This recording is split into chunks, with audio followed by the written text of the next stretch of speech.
झटपट बाजरीची खिचडी बनवण्याकरता मी 2 वाट्या बाजरी घेतली। ही बाजरी 2 ते 3 पाण्याने स्वच्छ धुवून घेतली आणि 5 मिनिट पाण्यामध्ये भिजवून ठेवली। त्यानंतर पाणी काढण्याकरता एका चाळणीवर ही बाजरी काढून घेतली आणि 10 मिनिटे बाजूला ठेवली।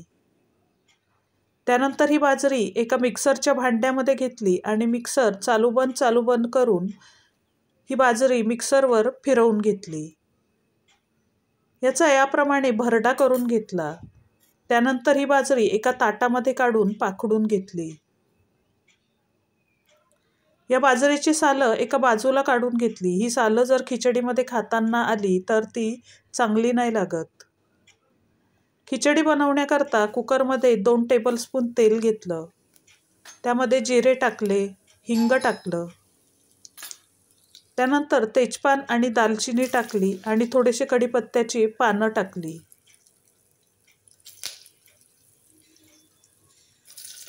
एक मोठा कांदा उभा चिरून यामध्ये टाकला आणि थोडा परतून घेतला। शेंगदाणे आणि खोबऱ्याचे काप टाकले। एक मोठा बटाटा फोडी करून यामध्ये टाकला। एक टोमॅटो कापून यामध्ये टाकला।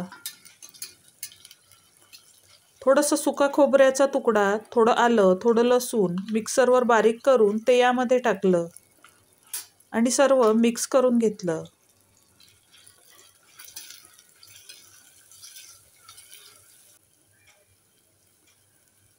थोडीशी हळद टाकली, चवीप्रमाणे लाल मिरची पावडर टाकली। त्यानंतर घरगुती काळा मसाला यामध्ये टाकला आणि थोडी धण्याची पावडर टाकली।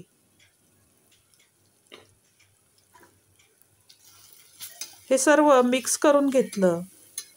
त्यानंतर 1 वाटी तांदूळ, अर्धी वाटी तुरीची डाळ स्वच्छ धुवून यामध्ये टाकली।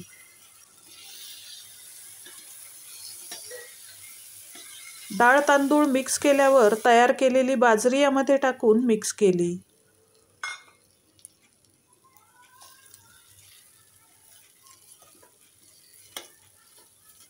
त्यानंतर एक छोटासा गुळाचा खडा यामध्ये टाकला।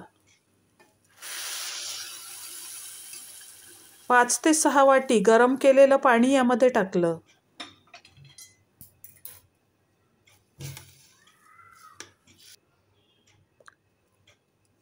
चवीप्रमाणे मीठ आणि कोथिंबीर टाकून मिक्स करून घेतलं।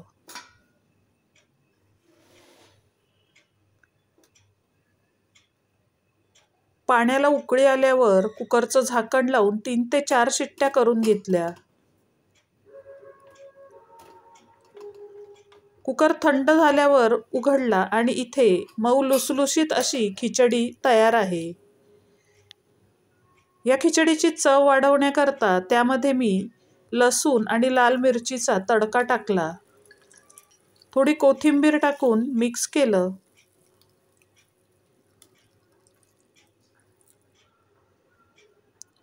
आणि कुकरचं झाकण लावून फक्त 5 मिनिट कुकर बाजूला ठेवला।